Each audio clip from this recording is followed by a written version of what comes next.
His hands were still shaking when he put down the phone, not from fear, but from the weight of what he'd just given up. Ethan Walker had 15 minutes to make the interview that could change everything. 15 minutes to save his son's future. But the woman trapped under the concrete, her eyes finding his through the dust and chaos. She had maybe 5. Fate had always forced this man to choose between a dozen impossible things. Yet somehow, kneeling there in a stranger's blood, ruining the only suit he owned, he'd never felt more certain about anything in his life. He and his son might have to leave that house, leave this city, but that was better than turning away from the woman for whom, right now, he was her entire world. The morning started at 5 a.m. in the cramped Mission District apartment. Ethan moved through the darkness with practiced silence, starting coffee before waking his 7-year-old son, Noah. The kitchen was small enough that only one person could stand at the counter, but Ethan had learned to make it work. He always made it work. On the counter sat a small robot Noah had built from cardboard and spare parts, one leg dangling by a thread of tape. Ethan picked it up with the careful attention of someone who understood how broken things fit together. He'd been working as a mechanical engineer at a mid-sized firm for 3 years now, the job stable but limiting. The salary barely stretched to cover their small apartment, Noah's school expenses, and the medical bills still lingering from Sarah's accident 3 years ago. But today could change everything. Today was the final interview at Montgomery Corporation, one of the biggest engineering firms on the West Coast. He'd already passed 2 grueling rounds, competing against 200 applicants, and now he was one of 5 finalists. The position would triple his current salary. It would mean Noah could have the life he deserved, not just the life they could afford. Ethan glued the robot's leg back in place and set it on Noah's nightstand. The grey suit hung on the bathroom door, slightly worn at the cuffs but pressed and ready. It was the only suit he owned, and today it had to make him look like someone worth promoting to the big leagues. Noah shuffled into the kitchen at 6:30, hair sticking up, eyes puffy with sleep. Ethan had scrambled eggs and toast waiting, orange juice in the only uncracked cup they owned. "Big day, Daddy." Noah's voice was small and hopeful. Ethan smoothed his son's wild hair. "Yeah, buddy. Big day. If you get the new job, can we get pizza every Friday?" The question hit him in the chest. Pizza every Friday. Such a small dream for a 7-year-old to have.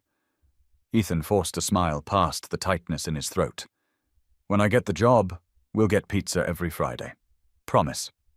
At the school gate, Noah wrapped his arms around Ethan's waist. "Good luck, Daddy.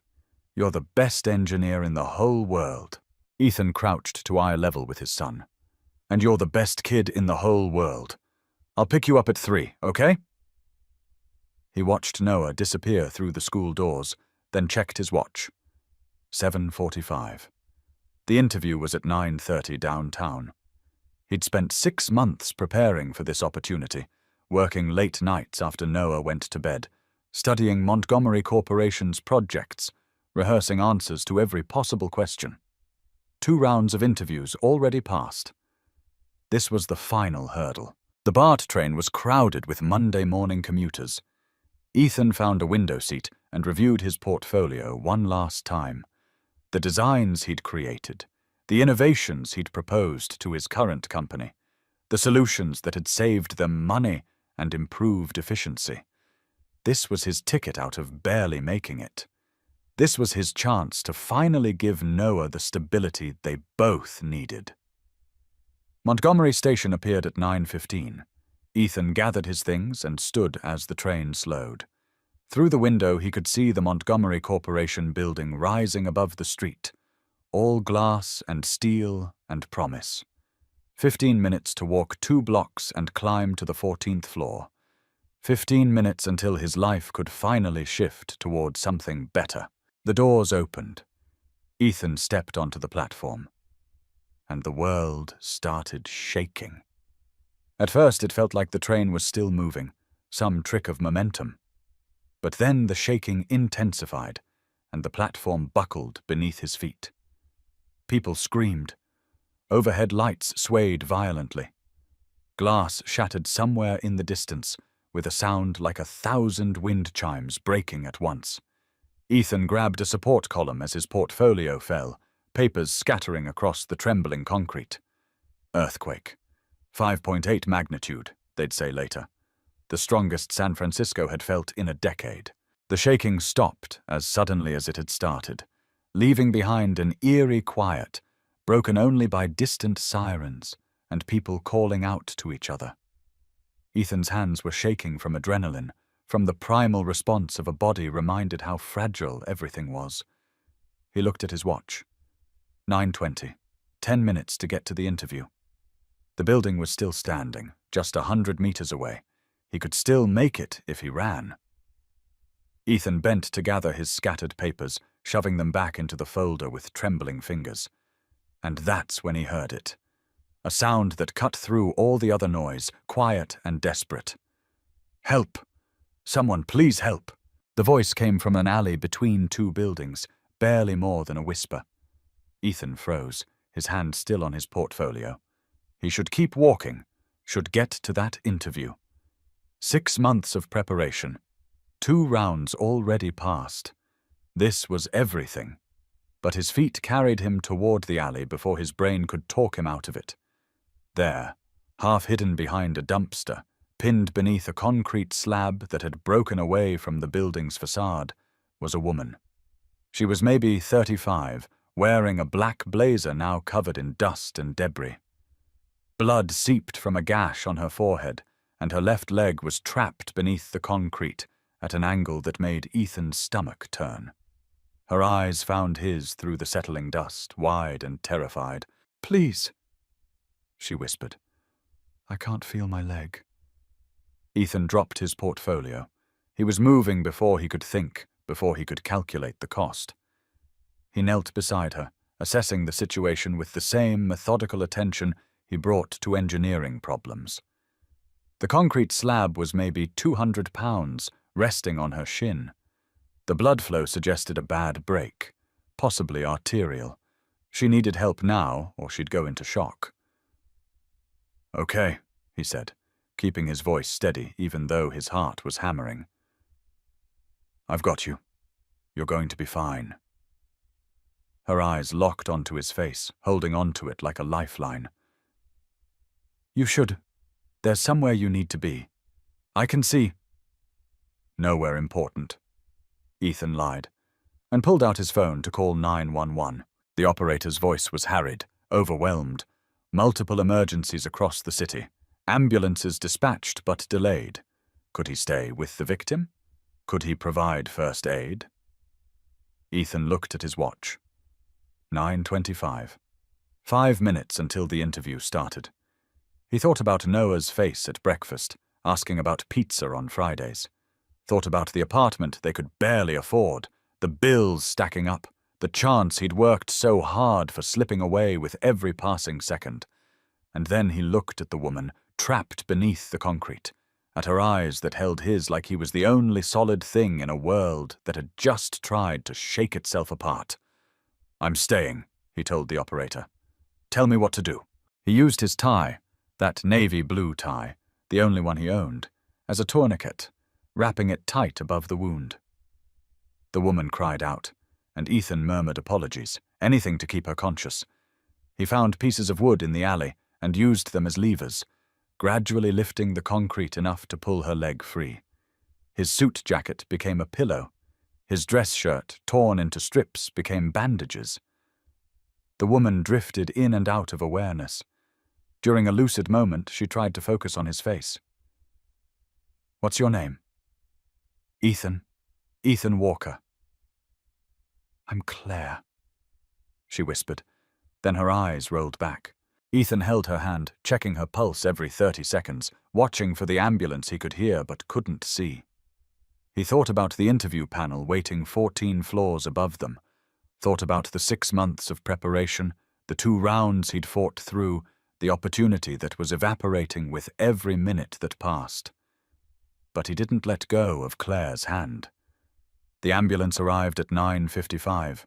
By then, Ethan's shirt was soaked with blood that wasn't his, and his hands were covered in grime and concrete dust. The paramedics moved with efficient speed, loading Claire onto a stretcher, praising Ethan's quick thinking. As they lifted Claire into the ambulance, her eyes fluttered open one more time. She looked at him, really looked at him, as if committing every detail of his face to memory. Her lips moved, forming words he couldn't hear. "Thank you. Maybe." Or something else. Then the doors closed, and she was gone. Ethan stood in the alley for a long moment, looking down at himself. His suit was ruined. His tie was somewhere in the ambulance. His shirt was destroyed, blood on his cuffs, dust in his hair. He looked like a man who'd been through a war. He walked to the Montgomery Corporation building anyway. The lobby was chaos, people evacuating, security guards directing traffic. Ethan approached the reception desk, where a harried woman was fielding phone calls. "I had an interview," he said. "14th floor, engineering position. I'm late." She barely looked at him. "All interviews were cancelled after the earthquake. You'll receive an email about rescheduling." "When?" "I don't know, sir. We have to assess building safety first. Please evacuate with everyone else." Ethan nodded numbly and turned away.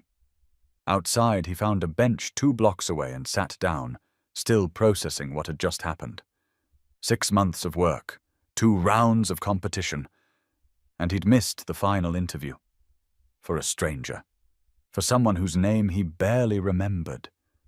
Claire. His phone buzzed. An email from Montgomery Corporation. "Dear Mr. Walker, due to today's earthquake, your scheduled interview has been cancelled. We will not be rescheduling at this time. Thank you for your interest in Montgomery Corporation." Not rescheduling. Not postponed. Cancelled. They'd already filled the position or decided on another candidate. He was out. Ethan sat on that bench until his hands stopped shaking, until the numbness gave way to something heavier. He thought about Noah, waiting at school, expecting good news. He thought about their apartment, about staying in a job that barely paid enough, about never quite getting ahead no matter how hard he tried. But mostly, he thought about Claire's eyes, the way they'd held on to his like he was saving the world instead of just one person. And he realized he'd made the only choice he could live with. The only choice that let him look his son in the face and teach him what it meant to be a good man. Even if being a good man meant losing everything else. Ethan walked to Noah's school, his ruined suit drawing stairs. He'd figure out the rest later. Right now, his son needed him. The days after the earthquake blurred together. Ethan returned to his regular job, the same mid-sized firm with the same limiting salary. He didn't tell Noah about the cancelled interview, didn't want to see the disappointment. Instead, he kept going, kept working, kept pushing forward because that's what you did when giving up wasn't an option. 3 weeks passed before everything changed. Ethan was at the Mill, a coffee shop on Divisadero Street, working on a project during his lunch break. He came here sometimes when he needed to think, to escape the noise of the office. The place had good Wi-Fi and strong coffee, and the barista knew him well enough to start his order when she saw him walk in. He was focused on his laptop when someone sat down at the table next to his. He glanced up out of habit and felt his heart stop. It was her. Claire. The woman from the earthquake. She looked different now, professional and polished, her hair styled, the gash on her forehead healed to a faint scar.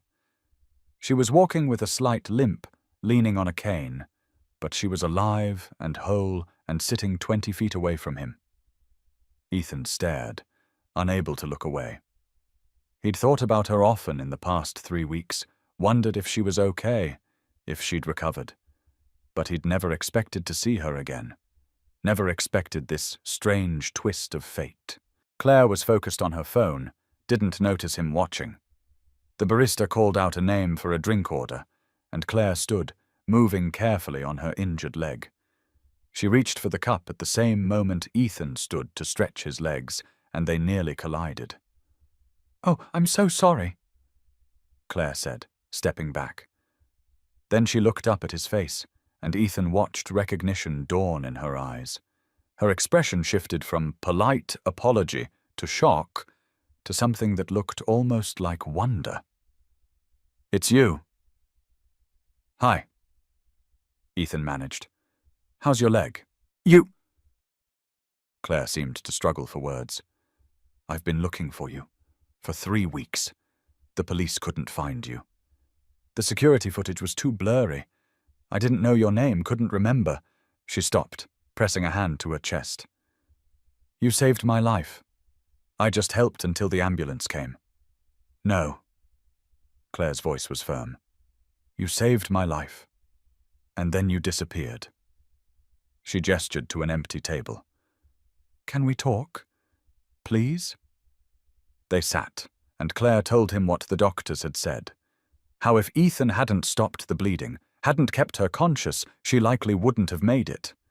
How she'd spent 3 weeks asking everyone, paramedics, police, hospital staff, trying to find the man in the grey suit who'd pulled her from the rubble. "I wanted to thank you," she said. "But more than that, I wanted to understand. You were dressed for something important. I remember that, even through the pain. You had somewhere to be." "An interview," Ethan admitted. "Final round at Montgomery Corporation. I'd passed 2 rounds, worked for 6 months to get there. It was a big opportunity." Claire's expression changed, something shifting behind her eyes. "Montgomery Corporation?" "Yeah. They cancelled it after the earthquake. Didn't reschedule." Ethan tried to keep his voice neutral, but some of the disappointment must have leaked through. "What's your full name?" Claire asked quietly. "Ethan Walker." "Why?" She closed her eyes for a long moment, and when she opened them, they were bright with unshed tears. "Ethan, I'm Claire Montgomery. I'm the HR director at Montgomery Corporation. I was on my way to work when the earthquake hit. I was taking a shortcut through that alley." She paused, her voice breaking slightly. "You were coming to interview with me." The words hung in the air between them. Ethan felt like the ground was shifting again, like the earthquake had never really stopped. The woman he'd saved. The interview he'd missed. The same person. "I didn't know," he said. When I saw you in the alley, I didn't recognize you from the company photos or anything. I just saw someone who needed help." "I know." Claire reached across the table, her hand hovering near his but not quite touching. "That's what makes this so—" She broke off, shaking her head. "Ethan, you gave up everything to save me, and I didn't even know who you were until I got back to the office and saw your name on the cancelled interview list." They sat in silence for a moment, the weight of coincidence and consequence settling between them. "I want to make this right," Claire finally said. "I want to give you another chance at that interview." "No." The word came out sharper than Ethan intended. He softened his voice. "Thank you, but no. I appreciate it, but I can't accept that." "Why not? You earned that interview. You competed through 2 rounds. The earthquake cost you an opportunity you deserved." "Maybe." Ethan leaned back in his chair. "But if I interview now, I'll never know if I got the job because I was qualified, or because I saved your life. And I need to know that when I succeed, it's because I earned it, not because someone felt obligated to help me." Claire was quiet, studying his face with an intensity that made him self-conscious. Finally, she spoke. "What if it's not about the job? What if it's just about getting to know each other?" "What do you mean?" "I mean—" Claire hesitated, choosing her words carefully. "You saved my life, Ethan. That's not a small thing, and I'd like to know who you are. Not as a candidate, not as someone I owe a debt to, but just as a person. Could we do that? Have coffee sometimes, talk, be friends?" Ethan considered this. There was something appealing about the idea, something that felt right. Not transactional, not obligated, just two people who'd been thrown together by circumstance, trying to understand what that meant. "Okay," he said. "I'd like that." So they started meeting for coffee. Once a week at first, then more frequently. Claire told him about her work at Montgomery Corporation, about the pressure of being the CEO's daughter, about always wondering if people respected her for her skills or just her last name. Ethan told her about Noah, about Sarah's death 3 years ago, about the constant balancing act of being a single father while trying to build a career. They never talked about the interview again, never discussed job opportunities or professional advancement. They were just two people learning each other's stories, finding comfort in honesty and connection. A month passed, then 2. Their coffee meetings expanded to include Noah, who took to Claire immediately. She learned about his robot obsession, started bringing him small mechanical parts she found at flea markets. She came to his school science fair and cheered when he won 2nd place. She integrated into their lives so naturally that Ethan sometimes forgot she was the same woman he'd pulled from the rubble. One Saturday afternoon at Dolores Park, while Noah laid on the swings, Claire turned to Ethan with a thoughtful expression. "Can I ask you something?" she said. "That day of the earthquake, when you decided to stop and help me instead of going to the interview, what were you thinking?" Ethan watched Noah on the swings, his son's laughter carrying across the playground. "I was thinking that you needed help, and I could give it, and that no job, no matter how important, was worth walking away from someone who might die if I did. You're a good man, Ethan Walker. I'm just a man trying to do right by his son, trying to teach him by example what matters." Claire was quiet for a moment. Then, slowly, she said, "I've been thinking about something, not about giving you a job. I know how you feel about that, but about something different." "What?" "You told me once that you'd thought about starting your own consulting firm, that you had the skills but not the capital or connections to make it work." She turned to face him fully. "What if I helped with the connections? Not with money, not with favoritism, just with introductions. My father knows everyone in the Bay Area engineering community. He could refer you to companies that need consulting work. You'd earn every client on your own merit, but you'd have a foot in the door." Ethan felt something tighten in his chest. "Claire, it's not charity," she said quickly. "It's not even really about repaying a debt. It's about recognizing that you have talent and skills that are being wasted at a mid-level firm. And maybe I can help you build something that's entirely yours." He wanted to say no, wanted to hold on to his pride and refuse help from anyone, especially from someone he was starting to care about more than he should. But he thought about Noah, about wanting to give his son better opportunities. Thought about the satisfaction of building something of his own, having the flexibility to be there for Noah while still providing the life they needed. "Okay," he said quietly, "but with conditions.